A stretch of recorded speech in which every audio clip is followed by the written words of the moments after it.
चाणक्य कहता है, भो श्रेष्ठेन, हे सेठ, चंद्रगुप्त राज्यम इदानीम न नंद राज्यम। यह चंद्रगुप्त का राज्य है, नंद का राज्य नहीं है। तुम मीठी मीठी बात करके बच नहीं सकते हो, तुमको जो कहना है सत्य कहना होगा। नंदस्यैव अर्थ संबंध प्रीतिम उत्पादयति। नंद के साथ, नंद वंश के साथ, नंदस्यैव अर्थात नंद वंश के साथ अर्थ संबंध, तुम्हारा जो धन संबंध था, अर्थात व्यापार से धन का जो संबंध था, प्रीतिम उत्पादयति, वह प्रेम उत्पन्न करता है। अर्थात राजा के साथ में, नंद वंश के जो राजा थे इनके साथ में तुम्हारा धन संबंध था, वह प्रेम पूर्वक चल रहा है। नंद चंद्रगुप्तस्य तु भवताम अपरिक्लेश एव, और चंद्रगुप्त के राज्य में भी तु भवताम, आपको अपरिक्लेश एव, दुखों का अभी तक अभाव ही है। अर्थात राज्य भले बदल गया, लेकिन तुम्हारे व्यापार में हमारे शासन के द्वारा किसी प्रकार का कोई दुख उत्पन्न नहीं किया गया है, कोई बाधा नहीं पहुंचाई गई है। चंदन दास कहता है, सहर्षम, बिल्कुल आप ठीक कह रहे हैं, मेरे व्यापार में अभी तक कोई बाधा उत्पन्न नहीं हुई है। आर्य अनुगृहीतोस्मि, आर्य मैं अनुगृहित हुआ हूँ, मुझ पर आप शासन की कृपा बनी हुई है। अनुगृहीतोस्मि, अनुगृहीतः धन अस्मि, यहाँ पर विसर्ग स्वसंधि का प्रयोग हुआ है। चाणक्य कहते हैं, भो श्रेष्ठेन, हे सेठ, स चा परिक्लेशः कथम आविर्भवति इति ननु भवता प्रष्टव्याः स्मः। और वह अपरिक्लेश अर्थात दुखों का अभाव कथम आविर्भवति, कथम धन आविर्भवति इति कथम आविर्भवति, यहाँ पर व्यंजन संधि का प्रयोग हुआ है। वह दुखों का अभाव कैसे उत्पन्न होता है, इति, यह, ननु निश्चित रूप से अव्यय पद है। यह भवता, आप, प्रष्टव्याः स्मः, आपसे पूछना चाहते हैं। अर्थात तुम्हारा जो व्यापार है उसमें अभी तक दुख नहीं आया है, दुखों का अभाव बना हुआ है, अर्थात निष्कंटक व्यापार चल रहा है। क्या ऐसा चलना चाहिए? ये ननु भवता प्रष्टव्याः स्मः, यह हम आपसे पूछते हैं। स्मः, यह जो पद है इसका मूल है अस धातु है, लट लकार, उत्तम पुरुष बहुवचन का यह रूप है। अस धातु लट लकार का रूप आप जानते हैं, अस्ति स्तः सन्ति, असि स्तः थ, अस्मि स्मः, अस्मि स्वः स्मः। तो स्मः का प्रयोग किया गया है, उत्तम पुरुष बहुवचन। अर्थात हम दुखों का अभाव, व्यापार में दुखों का अभाव कैसे उत्पन्न होता है, यह हम आपसे पूछना चाहते हैं। चंदन दास कहता है, आज्ञापय तो आर्य, आर्य आज्ञा दीजिए, मुझे क्या करना है। तो चाणक्य कहता है, राजनी अविरुद्ध वृत्तिर्भव, यदि तुम हमारे राज्य में निष्कंटक व्यापार करना चाहते हो तो राजनी, राजा पर, अविरुद्ध वृत्तिर्भव, विरोध रहित स्वभाव वाला होना चाहिए। अर्थात जैसे कहते हैं ना, पानी में रहकर मगरमच्छ से बैर नहीं करना चाहिए, ऐसा ही जिस राजा के शासन में तुम व्यापार कर रहे हो उस राजा के प्रति तुम्हारा विरोध वाला स्वभाव नहीं होना चाहिए। अर्थात राजा को जो सहयोग अपेक्षित है वो सहयोग तुम्हें करना चाहिए। इसलिए कहा गया राजनी अविरुद्ध वृत्तिर्भव, राजा पर विरोध रहित स्वभाव वाला होना चाहिए। ऐसा चाणक्य ने चंदन दास से कहा। चंदन दास, आर्य कह पुनर्धन्यो राज्ञो विरुद्ध इति आर्येणावगम्यते। आर्य कह, कह का मतलब होता है कौन, किम शब्द है, इसका पुल्लिंग प्रथम विभक्ति एक वचन का यह रूप है, इसका तात्पर्य होता है कौन। तो आर्य कह कौन, पुनर्धन्यो, यह पुनर्धन्य शब्द जो है संधि युक्त पद है, इसके संधि को अलग कर लें, पुनः धन धन्यो इति पुनर्धन्यो, यहाँ विसर्ग संधि का प्रयोग हुआ है। राज्ञो विरुद्ध इति आर्येणावगम्यते, आर्येण धन अवगम्यते, यहाँ दीर्घ स्वर संधि का प्रयोग हुआ है। आर्यण मतलब आर्य के द्वारा, अवगम्यते अर्थात बोध कराया जाए या अवगत कराया जाए। तो आर्य कह पुनर्धन्यो, आर्य कौन, पुनः अधन्य अर्थात कौन वह अभागा है, राज्ञो विरुद्ध जिसने राजा के विरुद्ध ऐसा कार्य किया है, इति आर्येणावगम्यते यह मुझे आर्येण आर्य के द्वारा अवगत कराया जाए, अर्थात कौन है वह जिसने राजा के विरुद्ध ऐसा कार्य किया है, इससे मुझे अवगत कराया जाए ताकि मैं भी उसे संज्ञान में ले सकूं। तो चाणक्य कहते हैं, क्या कहते हैं, भवान एव तावत प्रथमम, आप ही पहले हैं, आप ही वही हैं जिसने राजा के विरुद्ध ऐसा किया है। ऐसा जब चाणक्य जो है ऊंची आवाज में कहते हैं, तब चाणक्य कहता है, क्या कहता है, चंदन दास कहता है, क्या कहता है, चंदन दास कहता है कर्णौ पिधाय, दोनों कान बंद करके कहता है कर्णौ। देखिए कर्णों का प्रयोग क्यों किया गया, क्योंकि कान जो होते हैं वे दो होते हैं। इसी तरह से नेत्र की बात करें तो नेत्रे कहा जाता है, नेत्र जो है यह नपुंसक लिंग का शब्द है, इसलिए नेत्रम नेत्रे नेत्राणि इस तरह का शब्द हो, इसका रूप चलता है। और नेत्र दो होते हैं इसलिए नेत्रे का प्रयोग किया जाता है। कान दो होते हैं, कर्णः कर्णौ कर्णाः, तो कान दो होते हैं इसलिए कर्णौ, जैसे बालकः बालकौ, तो यहाँ पर कर्णौ अर्थात दोनों कान, पिधाय, पिधाय का मतलब होता है बंद करके, कर्णौ पिधाय दोनों कान बंद करके, शांतम पापम अर्थात पाप शांत हो, पाप शांत हो, ऐसा अक्षम्य अपराध मैंने नहीं किया है, मैं ऐसा करने का दुस्साहस भला कैसे कर सकता हूँ। यह चंदन दास कहता है, और कहता है, क्या कहता है कि दृश्य तृणानाम अग्निना सह विरोधः, अरे यह कैसा संभव है कि घास जो है अग्निना सह विरोधः, अग्नि के साथ विरोध करे। घास जो है अग्नि का यदि विरोध करेगा, यदि घास और अग्नि परस्पर आपस में टकराएंगे, भाई मैं व्यापारी आप शासक, व्यापारी और शासक एक दूसरे से कैसे टकरा सकते हैं, क्या ऐसा टकराने से शासक का लाभ होगा या मुझ व्यापारी का लाभ होगा, दोनों का लाभ नहीं होगा, निश्चित रूप से व्यापार जो है मेरा नष्ट हो जाएगा। इसी तरह से जब घास तृण अग्नि के साथ विरोध करेगा तब वह जो है घास को ही नष्ट होना पड़ेगा। इस तरह से समर्थ के साथ में जब कोई असहाय या दुर्बल का टकराव होता है तब निश्चित रूप से जो दुर्बल होता है उसका ही नुकसान होता है, वह ही नष्ट होता है। मैं व्यापारी आप शासक, आप प्रबल मैं दुर्बल आप प्रबल के साथ कैसा ऐसा दुस्साहस कर सकता हूँ, अर्थात मैंने ऐसा कोई पाप नहीं किया है, ऐसा चंदन दास कहता है। फिर चाणक्य कहता है अयमिदृशो विरोधः यत् त्वमद्यापि राजापथ्यकारिणः अमात्य राक्षसस्य गृहजनम स्वगृहे रक्षसि। चाणक्य कहता है अयम ईदृशो विरोधः, अयम ईदृशो विरोधः यह संधि पद है, संधि अलग करें, अयम धन ईदृशः धन विरोधः, अयम धन ईदृशः यहाँ व्यंजन संधि का प्रयोग हुआ और ईदृशः धन विरोधः यहाँ विसर्ग संधि का प्रयोग हुआ।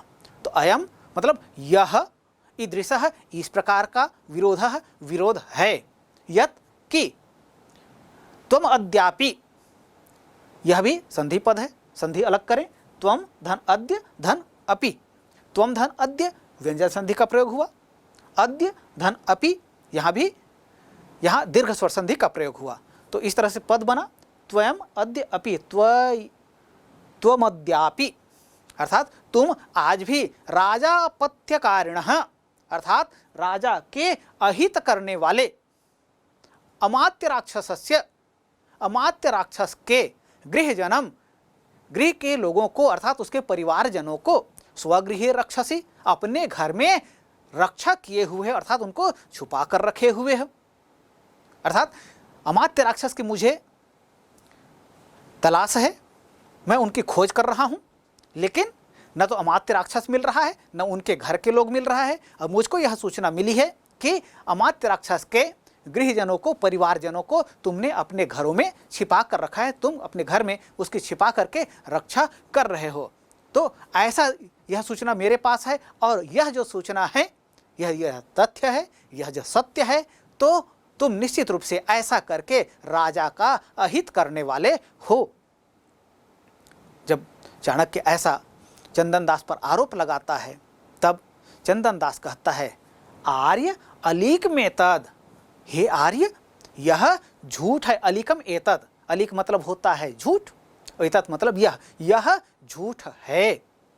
केनाप्यार्येण आर्याय निवेदितम, केन केन धन अपि धन अनार्येण, केन धन अपि यहाँ दीर्घ स्वर संधि का प्रयोग हुआ, अपि धन अनार्येण यहाँ पर यण स्वर संधि का प्रयोग हुआ।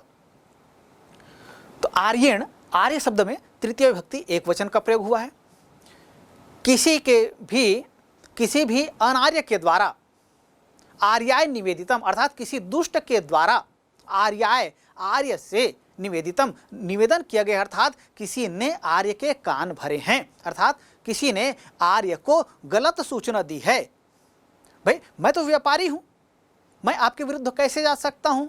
यदि किसी ने मेरे बारे में आपसे ऐसा कहा है तो वह निश्चित रूप से वह दुष्ट है, और उसने आपसे अर्थात आर्य से यह गलत कथन निवेदन किया है, अर्थात गलत सूचना उन्होंने दिया है, ऐसा चंदन दास कहता है। तो चाणक्य कहते हैं, क्या कहते हैं? भो श्रेष्ठेन, हे सेठ, अलमासंख्या, अलम धन आशंकया, अर्थात सशंकित मत हो। अलम, अलम का मतलब होता है, ये निषेध अर्थ में इसका प्रयोग किया जाता है, यह अव्यय पद है। अलम का प्रयोग निषेध अर्थ में किया जाता है और यह अव्यय पद है। आशंकया अर्थात सशंकित मत हो। भीताः पूर्वराज पुरुषाः पौराणामनिच्छतामपि गृहेषु गृहजनम निक्षिप्य देशांतरम व्रजन्ति। भीताः, जो भयभीत, पूर्वराज पुरुषाः, पहले के जो राजा थे घनानंद, उनके जो चाटुकार थे, उनकी प्रशंसा करने वाले थे, उनका हित चाहने वाले जो थे, वे राजपुरुष, पूर्व के राजपुरुष भीताः, भयभीत हो गए हैं। और पौराणाम, पौर कहते हैं नगर को, तो पौराणाम राजा के अनिच्छताम अपि नहीं चाहने पर भी गृहेषु अपने घरों में गृहजनम घर के लोगों को निक्षिप्य छिपाकर देशांतरम व्रजन्ते दूसरे देश को चले गए हैं, अर्थात वो अपना घर छोड़कर कहीं और चले गए हैं। ततः तत्प्रच्छादनम दोषमुत्पादयति, ततः तब उनके द्वारा ऐसा किए जाने पर जो पहले से भयभीत राजा थे वे अपने घर के लोगों को किसी दूसरे स्थान पर छिपाकर अन्य स्थान के लिए चले गए हैं, और उनका ऐसा किया जाना ततः तत्प्रच्छादनम दोषम उत्पादयति, और उनके द्वारा इस प्रकार अपने घर के लोगों को कहीं दूसरे स्थान पर छिपा दिया जाना, यह दोष उत्पन्न करता है। किसके प्रति? शासन के प्रति, राजा के प्रति ये दोष उत्पन्न करता है। अर्थात जो राजा हैं उनके प्रति हमें कर्तव्यनिष्ठ होना चाहिए, हमें देशभक्त होना चाहिए, अर्थात अभी जो शासक हैं उनके अनुरूप हमें कार्य करना चाहिए, उनसे छिपाकर कोई कार्य नहीं करना चाहिए। चंदन दास, अब चंदन दास कहता है, एवं नु इदम, हाँ ऐसा ही है। तस्मिन् समये आसीदस्मद्गृहे अमात्य राक्षसस्य गृहजन इति, तस्मिन् समये उस समय, तत् मूल शब्द है और यहाँ पर तस्मिन् सप्तमी विभक्ति एक वचन का प्रयोग हुआ है, तो उस समय यह सर्वनाम वाचक पद है। तद, तद का मतलब होता है वह, तद का सप्तमी विभक्ति एक वचन का रूप पुल्लिंग में, तस्मिन्, तो उस समय में, तस्मिन् समय, उस समय में, समय शब्द में भी सप्तमी विभक्ति एक वचन का प्रयोग हुआ है। आसीत, आसीत धन अस्मत् धन गृहे, आसीत धन अस्मत्, यहाँ पर व्यंजन संधि का प्रयोग हुआ, और अस्मत् धन गृहे यहाँ भी व्यंजन संधि का प्रयोग हुआ, और इस तरह से शब्द बनता है आसीदस्मद् गृहे। तो उस समय में थे, अस्मद् गृहे मम गृहे अर्थात मेरे घर में, अमात्य राक्षसस्य, अमात्य राक्षस के, गृहजन इति घर के लोग अर्थात अमात्य राक्षस के परिवार के लोग उस समय मेरे घर में थे। अब चाणक्य कहते हैं, क्या कहते हैं? पूर्वम अनृतम, पहले तुमने कहा था कि नहीं थे, झूठ कहा। इदानीम आसीत इति, और इस समय बोल रहे हो कि थे। इति परस्पर विरुद्ध वचने, इस प्रकार से तुम परस्पर विरुद्ध वचन बोल रहे हो। एक बार तो तुम कहते हो कि हैं और फिर बोलते हो कि थे, अर्थात पहले उस समय मेरे घर थे और अभी नहीं है, ऐसा कहते हो। तो इस प्रकार से तुम परस्पर विरुद्ध वचन कह रहे हो। तब चंदन दास कहता है, क्या कहता है? आर्य तस्मिन् समये आसीद अस्मद् गृहे, आर्य तस्मिन् समये आसीदस्मद् गृहे अमात्य राक्षसस्य गृहजन इति। आर्य तस्मिन् समये, उस समय, आसीद अस्मद् गृहे मेरे घर में थे। कौन? अमात्य राक्षसस्य गृहजन इति, अमात्य राक्षस के। आर्य कह पुनर्धन्यो राज्ञो विरुद्ध इति आर्येणावगम्यते। आर्य कह, कह का मतलब होता है कौन? किम शब्द है, इसका पुल्लिंग प्रथम विभक्ति एक वचन का यह रूप है, इसका तात्पर्य होता है कौन। तो आर्य कह कौन, पुनर्धन्यो, यह पुनर्धन्यो शब्द जो है संधि युक्त पद है, इसके संधि को अलग कर ले। पुनः धन धन्यो इति पुनर्धन्यो, यहाँ विसर्ग संधि का प्रयोग हुआ है। राज्ञो विरुद्ध इति आर्येणावगम्यते, आर्येण धन अवगम्यते, यहाँ दीर्घ स्वर संधि का प्रयोग हुआ है। आर्यण मतलब आर्य के द्वारा, अवगम्यते अर्थात बोध कराया जाए या अवगत कराया जाए। तो आर्य कह पुनर्धन्यो, आर्य कौन, पुनः अधन्य अर्थात कौन वह अभागा है, राज्ञो विरुद्ध जिसने राजा के विरुद्ध ऐसा कार्य किया है, इति आर्येणावगम्यते, यह मुझे आर्यण आर्य के द्वारा अवगत कराया जाए, अर्थात कौन है वह जिसने राजा के विरुद्ध ऐसा कार्य किया है, इससे मुझे अवगत कराया जाए ताकि मैं भी उसे संज्ञान में ले सकूं। तो चाणक्य कहते हैं, क्या कहते हैं? भवान एव तावत् प्रथमम, आप ही पहले हैं, आप ही वही हैं जिसने राजा के विरुद्ध ऐसा किया है। ऐसा जब चाणक्य जो है ऊंची आवाज में कहते हैं, तब चाणक्य कहता है, क्या कहता है? चंदन दास कहता है, क्या कहता है? चंदन दास कहता है कर्णौ पिधाय, दोनों कान बंद करके कहता है। कर्णौ, देखिए कर्णों का प्रयोग क्यों किया गया? क्योंकि कान जो होते हैं वे दो होते हैं। इसी तरह से नेत्र की बात करें तो नेत्रे कहा जाता है। नेत्र जो है यह नपुंसक लिंग का शब्द है, इसलिए नेत्रम, नेत्रे, नेत्राणि इस तरह का शब्द हो, इसका रूप चलता है। और नेत्र दो होते हैं इसलिए नेत्रे का प्रयोग किया जाता है। कान दो होते हैं, कर्णः, कर्णौ, कर्णाः, तो कान दो होते हैं इसलिए कर्णौ, जैसे बालकः, बालकौ।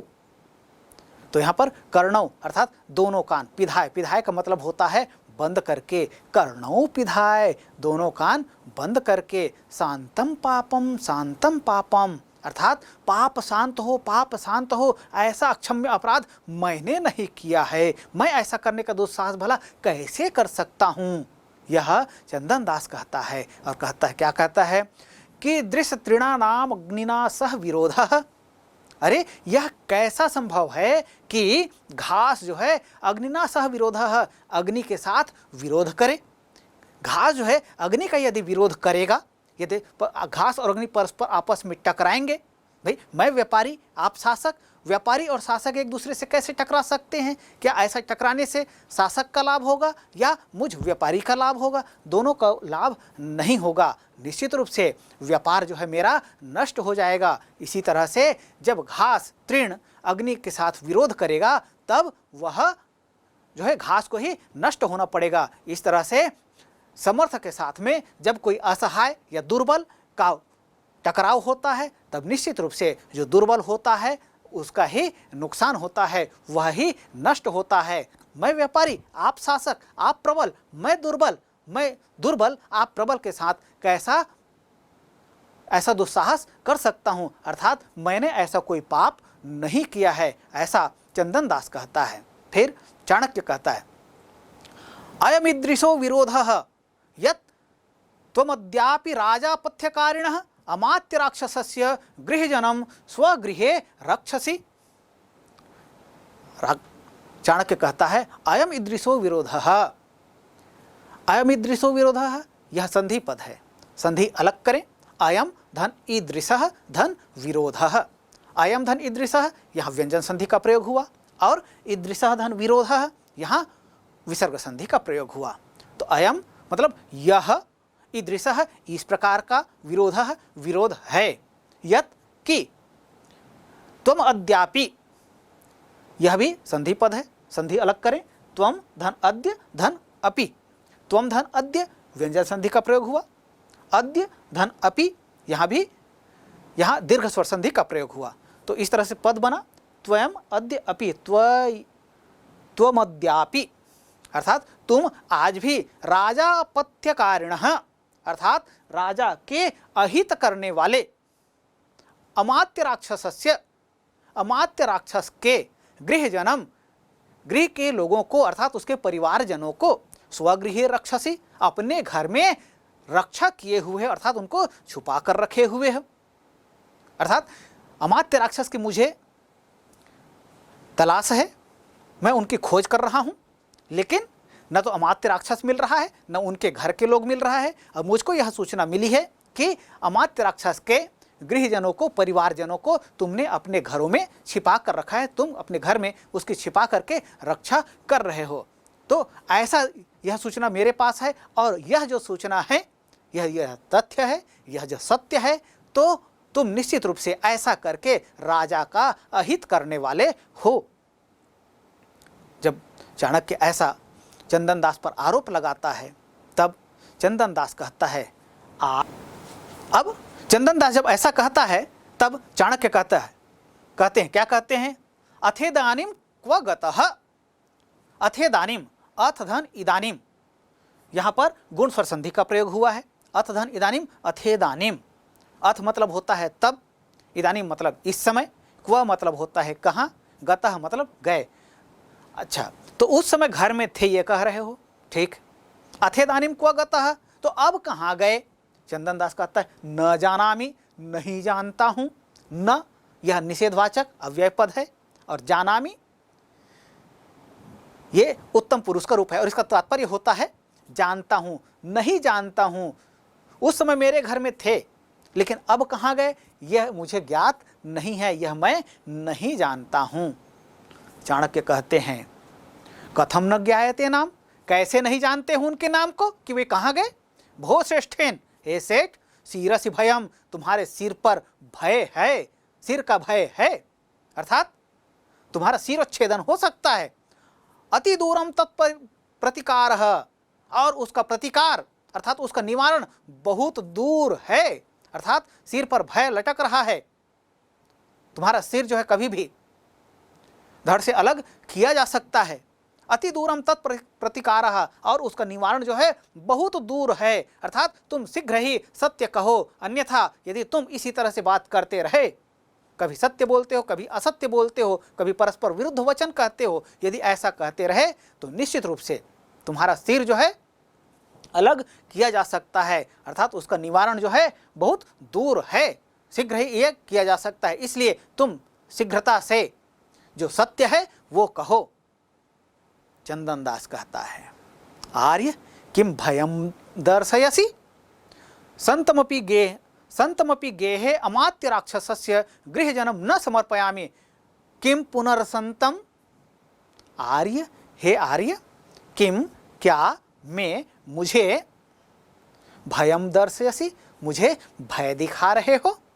हे आर्य, क्या आप मुझे भय दिखा रहे हैं? संतमपि गेहे, रहने पर भी, गेहे मतलब होता है घर में। संतम, संतमपि ये शब्द कैसे बना है? संतम धन अपि इति संतमपि। संतम मतलब होता है रहने पर भी, रहने पर, और अपि का मतलब होता है भी। अपि जो है अव्यय वाचक शब्द है और इसका तात्पर्य होता है भी। संतम शब्द कैसे बनता है? संतम शब्द जो है अस धातु अक्ता प्रत्यय का प्रयोग हुआ है और इस तरह से शब्द बनता है संत। संतमपि अर्थात रहने पर भी। गेहे, गेहे का मतलब, गेह मतलब होता है घर, और गेहे तो गेह शब्द में सप्तमी विभक्ति एक वचन का प्रयोग होने पर शब्द बनता है गेहे और इसका तात्पर्य होता है घर में। संतमपि गेहे, घर में रहने पर भी। अमात्य राक्षसस्य, अमात्य राक्षस के, गृहजनम घर के लोगों को, न समर्पयामि नहीं समर्पित करता हूँ। अर्थात यदि वो मेरे घर में होते तब भी मैं उनको समर्पित करने वाला नहीं। किम पुनर्संतम, किम पुनः धन असंतम, फिर, पुनः मतलब होता है फिर, किम मतलब होता है क्या, असंतम नहीं रहने पर। यदि वे मेरे घर में होते तब भी मैं अमात्य राक्षस के परिवारजनों को आपको नहीं सौंपता, लेकिन इस समय वे मेरे घर में नहीं हैं और नहीं हैं तो सौंपने का तो प्रश्न ही उत्पन्न नहीं होता है। अर्थात रहने पर तो मैं उन्हें नहीं आपको सौंपता, लेकिन वो तो हैं ही नहीं घर में, तब मैं कहाँ से और कैसे सौंपूं? तो सौंपने का उन्हें प्रश्न ही नहीं उठता। इस तरह से चंदन दास जो है अपनी बातों पर अडिग रहता है। चाणक्य कहता है, चाणक्य चंदन दास एस एव ते निश्चय, क्या यही तुम्हारा निश्चय है? चंदन दास कहता है बाढ़ एस एव में निश्चय। बाढ़ मतलब ठीक है, अच्छा है, उचित है। एस एव यह ही में मेरा निश्चय, निश्चय है। अर्थात मैंने जो कह दिया उससे चलूंगा नहीं, मैं अपनी बात पर अडिग हूं। चाणक्य कहते हैं, क्या कहते हैं? स्वगतम। देखिए स्वागत नहीं कहा कि क्या कहा है? स्वगतम। स्वगतम का मतलब होता है मन में, अपने आप से कहता है। साधु चंदन दास, साधु ठीक है चंदन दास, ठीक है, ऐसा चाणक्य कहते हैं। अब चाणक्य कहते हैं स्वगतम साधु चंदन दास, साधु अपने मन में कहते हैं ठीक है चंदन दास, ठीक है। फिर अंत में एक श्लोक दिया हुआ है, सुलभेस्वर्थ लाभेषु पर संवेदने जने किम इदम दुष्करम कुर्यादिदानीं शिविना विना। सुलभेस्वर्थ लाभेषु, सुलभेषु धन अर्थ लाभेषु, यहाँ पर सुलभेषु धन अर्थ लाभेषु, यहाँ यण स्वर संधि का प्रयोग हुआ है। पर संवेदने जने किम इदम दुष्करम, दुह धन करम इति दुष्करम, यहाँ विसर्ग संधि का प्रयोग हुआ है। कुर्याद इदानीम, कुर्यात धन इदानीम, यहाँ व्यंजन संधि का प्रयोग हुआ है। तो इस तरह से देखिए किसी भी श्लोक में या किसी पंक्ति में जब इस तरह के बड़े शब्द आते हैं तो उन्हें संधि विच्छेद कर लेना चाहिए, उनको यथासंभव तोड़ लेना चाहिए सरल रूप में, इससे अर्थ उसके समझने में सरलता होती है। तो सुलभेषु अर्थात सुलभ होने पर, अर्थ लाभेषु अर्थात सरलता से यदि अर्थ का लाभ होता है, पर संवेदने जने, जो संवेदना किसको कहते हैं? संवेदना कहा जाता है, वेदना मतलब होता है पीड़ा और संवेदना मतलब होता है दूसरे की पीड़ा को देखकर उस पीड़ा का हृदय में अनुभव करना, ये कहलाता है संवेदना। तो पर संवेदने अर्थात दूसरे के प्रति संवेदना, जने मतलब लोग में, व्यक्ति में, किम मतलब होता है क्या, इदम, इदम का मतलब होता है यह, दुष्करम अर्थात कठिनता से करने योग्य, कुर्यात करना चाहिए, इदानीम मतलब यह, शिविना विना अर्थात सीवी के बिना दूसरों की वस्तु को समर्पित करने पर बहुत अधिक धन प्राप्त होने की स्थिति में भी दूसरों की वस्तु की सुरक्षा रूपी कठिन कार्य को इस संसार में एक सीवी को छोड़कर तुम्हारे अलावा दूसरा कौन कर सकता है।